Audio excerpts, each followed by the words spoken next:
Greetings, Tibaneros.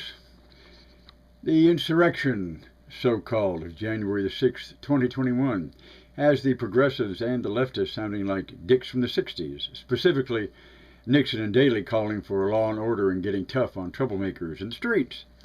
If this sounds like partisan hypocrisy, there's a reason, because it is.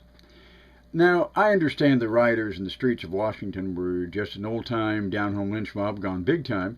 Instead of storming the county courthouse to hang someone, they laid siege to the big house itself, hoping to get their mitts on a liberal Democrat and vent their rage. And the local D.C. police behaved pretty much like the local sheriff's department of yore, not really wanting to get ugly with anybody. I get all that. The hypocrisy lies in another example of what Malcolm X, among others, meant in the traditional agrarian phrase of chickens coming home to roost. To baristas, this is the same exact kind of thing the U.S. government encouraged in the streets of Kiev, Ukraine in 2014, deposing a man who was the duly elected president of said country. It didn't matter then that so many in the crowd at Maidan Square were the equivalent of American white supremacists, anti-Semites, uber-nationalist gun thugs, upholders of fascist movements, and past collaboration.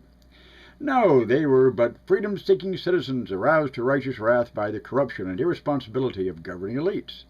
Who needs such niceties as elections when the anger of the people so clearly expressed itself? After all, wasn't that man in Kiev elected by fraud anyway? Bring this rooster home to Washington and now watch the American punditry become the Putintry. And take Boris Yeltsin in Moscow itself, training a tank on the Russian Parliament building and blasting a hole in the side to chase those miscreant malefacers out of there. While CNN was then chanting, "Go democracy, pro-reform, yay!" No one in the U.S. media establishment cared then about the Russian equivalent of Alexandria Ocasio-Cortez huddling under a desk in the face of what seemed imminent death.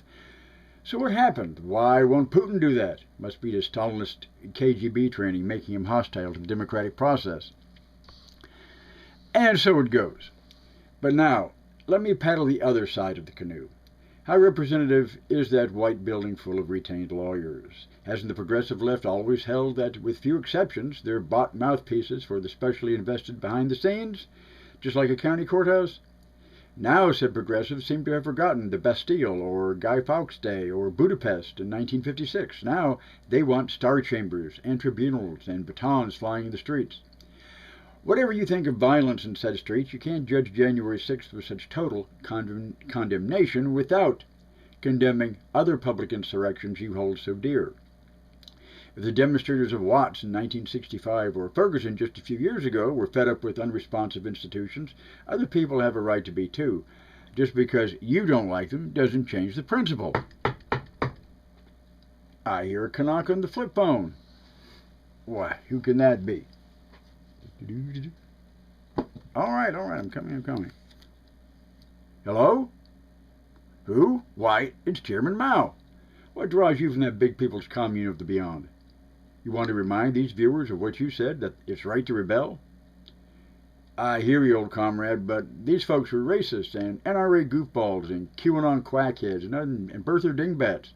You can't dignify their vandalism, quoting such noble ideas, Mr. Chairman. What's that? Let 100 flowers bloom, let 100 views contend. Now see, that's the kind of communist nonsense that has no place in our American democracy.